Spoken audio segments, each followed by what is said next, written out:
اب ایک اور چیز کی طرف اگر متوجہ کر دوں کہ بہت سارے لوگ نماز کے بعد تعقیبات پڑھنے کے عادی ہوتے ہیں.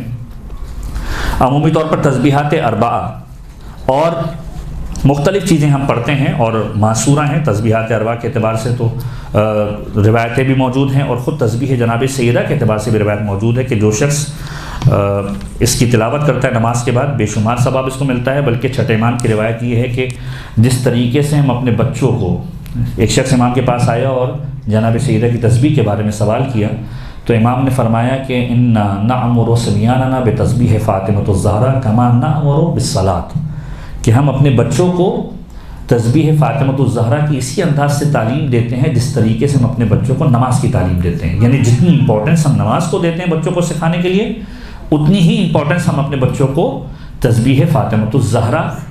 سکھانے کے لیے دیتے ہیں کہ انسان جو ہے وہ، ہمارے بچے جو ہے وہ ربط رکھیں جناب سیدہ کی تسبیح سے.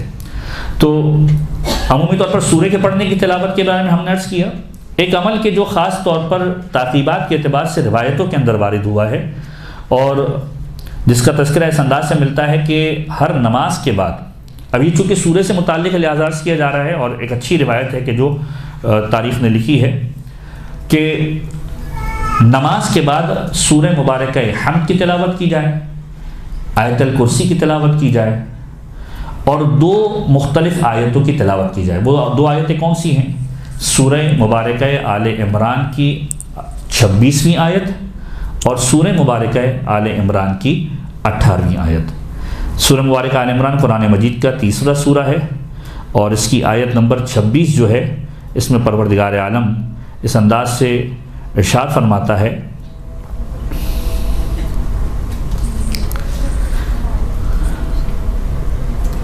شہد اللہ،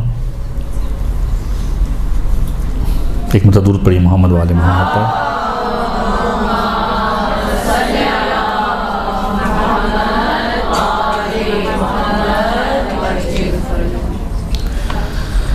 چھبیسویں جو آیت ہے اس کے اندر پروردگار عالم ارشاد فرماتا ہے وَقُلِ اللَّهُمَّ مَالِكُ الْمُلْكِ تُؤْتِي الْمُلْكَ مَن تَشَاءُ وَتَنزِعُ الْمُلْكَ مِمَّن تَشَاءُ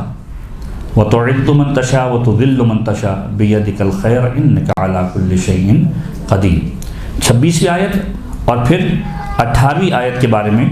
یہ روایت وارد ہوئی ہے کہ انسان اس کی تلاوت کرے، اور جو 18ویں آیت ہے وہ ہے شہد اللہ انہ لا الہ الا ہو والملائکۃ واولو العلم قائما بالقسط لا الہ الا هو العزیز الحکیم. یہ عمل اس ذیل میں لکھا گیا کہ انسان اپنی نمازوں کے بعد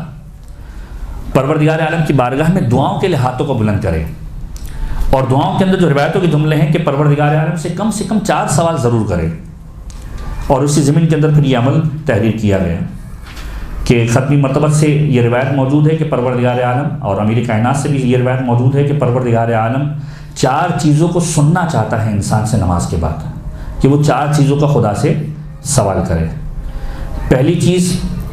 کہ پروردگار عالم سے سوال کرے کہ اس کے نبی کی معرفت اسے حاصل ہو، اس کے نبی کی محبت اسے حاصل ہو. اور دوسری چیز خدا سے جنت کا سوال کرے کہ پروردگار عالم مجھے جنت عطا فرما. تیسری چیز پروردگار عالم سے عذاب جہنم سے امان کو مانگے. چوتھی چیز پروردگار عالم سے حوران جنت اور نعمات جنت کا سوال کرے. جب پروردگار عالم سے یہ سوال کرتا ہے، امیر کائنات کی روایت ہے، نماز پڑھنے کے بعد جب وہ درود پڑھتا ہے پیغمبر پر، یعنی پیغمبر کی معرفت مانگے، پیغمبر پر درود بھیج، جب پیغمبر پر درود بھیجتا ہے، جنت کا سوال کرتا ہے، جہنم سے امان مانگتا ہے، اور خدا سے یہ کہتا ہے کہ روز قیامت میرے لیے حوران جنت اور نعمات جنت کو مہیا فرما، تو پروردگار عالم یہ حکم فرماتا ہے کہ میرا بندہ جو مجھ سے مانگ رہا ہے اسے عنایت فرما.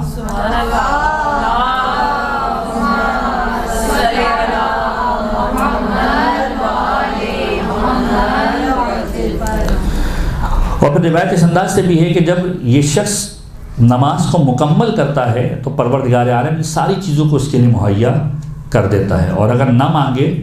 تو یہ تمام چیزیں مخاطب ہوتی ہیں کہ پروردگار کے اس شخص کو ہماری ضرورت نہیں ہے. جنت کہتی ہے پروردگار اس کو جنت میں آنے کی ضرورت نہیں ہے، جہنم کہتی ہے پروردگار کہ اس کو مجھ سے بچنے کی ضرورت نہیں ہے،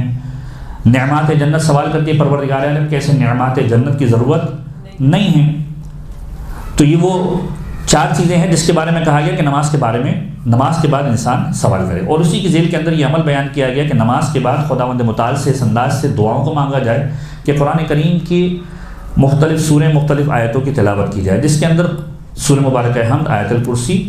سورہ آل عمران کی 26ویں آیت اور سورہ آل عمران کی 18ویں آیت. اب فرماتے ہیں کہ چھٹے امام فرماتے ہیں کہ جب پروردگار عالم نے ان آیات کو نازل کیا تو ان کو عرش پر معلق کر دیا، اور عرش پر معلق کیا. پھر پروردگار عالم نے